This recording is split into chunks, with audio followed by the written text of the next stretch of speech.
Bonjour, cette vidéo d'Embird va vous permettre de numériser un texte, comme ci-dessus, de 5 cm avec le module Font Engine.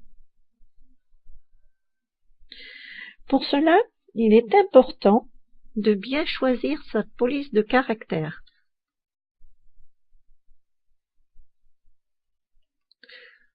Voilà une idée du texte que j'ai brodé avant de faire la vidéo pour vous montrer un petit peu l'aperçu.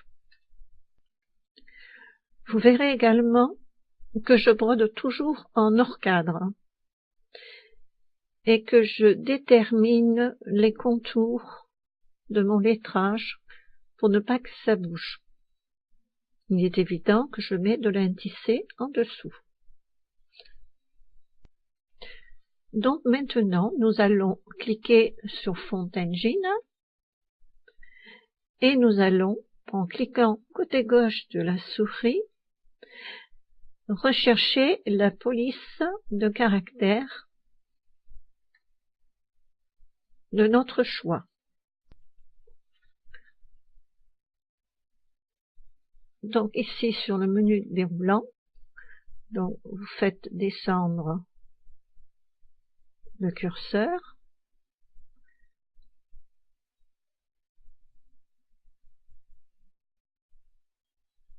Voilà, et nous avons Cuzoa qui se trouve ici, dans Cusdos.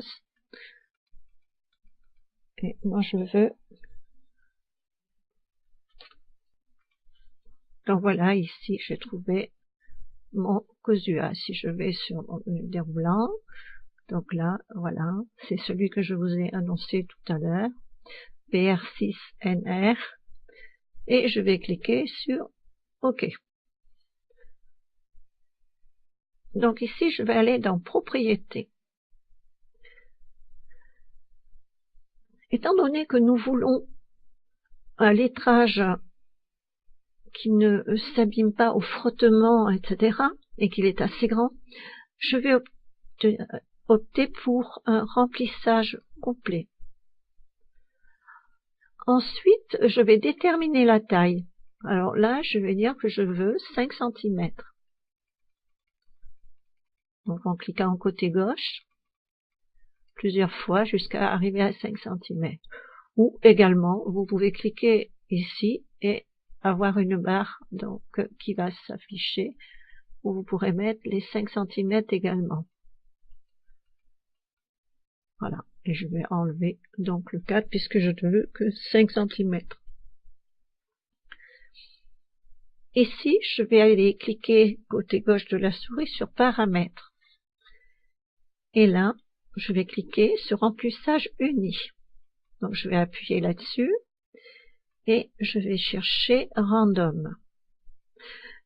Personnellement, je trouve que c'est celui qui se brode bien et où vous ne verrez pas de défaut. Donc je vais cliquer là-dessus et je vais cliquer sur OK. Ici, je vais insérer, donc je vais insérer mon texte, évidemment en grand. Je vais cliquer sur Projet pour avoir un aperçu. Et ensuite, je vais cliquer sur OK pour voir l'effet produit. Mais attention de bien vérifier également ici, dans Projet Propriété, Insérer, donc le point suivant, coupure automatique. N'oubliez pas de cocher ça. Et maintenant, je vais cliquer sur OK. Si je passe en 3D, voilà, j'ai un motif qui est parfaitement, d'ailleurs on le voit sur la photo que j'ai mise, qui est parfaitement numérisé. Alors pourquoi j'ai choisi ce type de numérisation? Tout simplement, si on veut faire des dossiers ou des endroits où on lave énormément, si sur une largeur comme ça, si vous mettez du bourdon, ce sera joli certes, mais après, vous aurez le problème que ça va s'abîmer très vite. Donc, revenons ici et on va aller donc définir propriété. Et là, on va faire une colonne automatique ou bourdon. Donc, on ne fait pas de contour et on va cliquer sur OK. Voilà ce que ça donne. Ça peut être pas mal, mais attention de ne pas se tromper dans le choix des polices de caractère. Faites un essai toujours. Vous aurez moins de soucis après. Et un test. Faites un test, brodez un test avec une seule lettre. Voilà comment on arrive à faire des choses propres. Alors après, vous avez la tension que vous pouvez modifier. Donc si vous allez dans Projet, vous pouvez soit modifier la taille du motif, ici. Donc je peux modifier la taille du motif. Si je mets un M plus grand, pourquoi pas. Ensuite, dans Propriété, bien, vous voyez que ici, je suis à une hauteur de 47,8. Pourquoi? Parce que ça a pris en compte ma première lettre que j'ai augmentée. Et ensuite, ici, vous avez les paramètres. Alors, souvent, c'est intéressant d'augmenter peut-être un petit peu la densité, mais surtout la compensation. Et vous cliquez sur OK. Et OK. Voilà. On aura modifié tout ça. Donc, vous voyez qu'ici, mon motif a été agrandi. Donc, le premier lettrage. Et ainsi, les autres derrière qui suivent.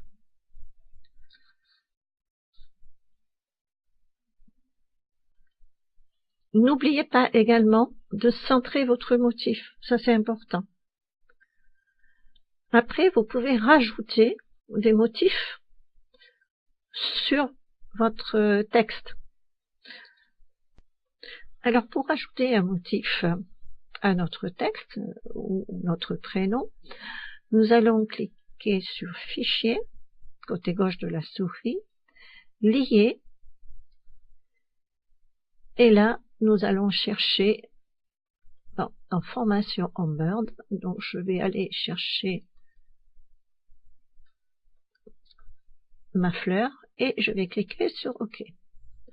Donc ici, voilà, j'ai pris au hasard les fleurs et je voudrais rajouter, peut-être pas tout, mais une partie.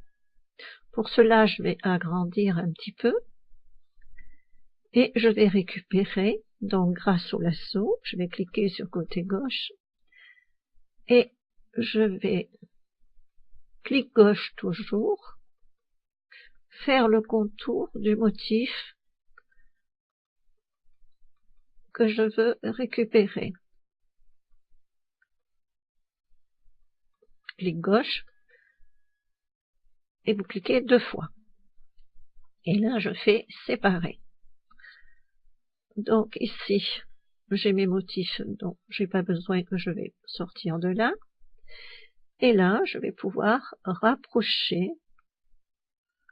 mon texte de Marie. Donc, je peux le faire comme ça, ou rapprocher un peu plus, ou couper des objets qui me gêneraient, donc pour faire autre chose. Donc là, je vais couper. Alors, faites attention quand vous coupez de bien agrandir pour voir ce que vous faites. Cliquez 2 fois côté gauche. Je vais séparer et là, je vais couper ce morceau-là. Alors ici, je vais garder uniquement, donc je vais agrandir pour voir ce que je garde. Et là, je vais faire pareil, clic gauche et je vais récupérer, c'est-à-dire enlever toute cette partie-là qui ne m'intéresse pas. Je vais cliquer 2 fois, je vais faire séparer, et celle-là, je vais la couper. Donc, on se retrouve finalement avec une petite partie. Donc, cela, vous pouvez le faire plusieurs fois, de façon à mettre votre motif soit en haut, soit en bas, et c'est à vous de faire votre composition. terme que l'on emploie pour la broderie. Voilà une petite idée comment faire un lettrage grand format et ne pas avoir de surprise. Je vous dis à bientôt pour la prochaine vidéo. Au revoir.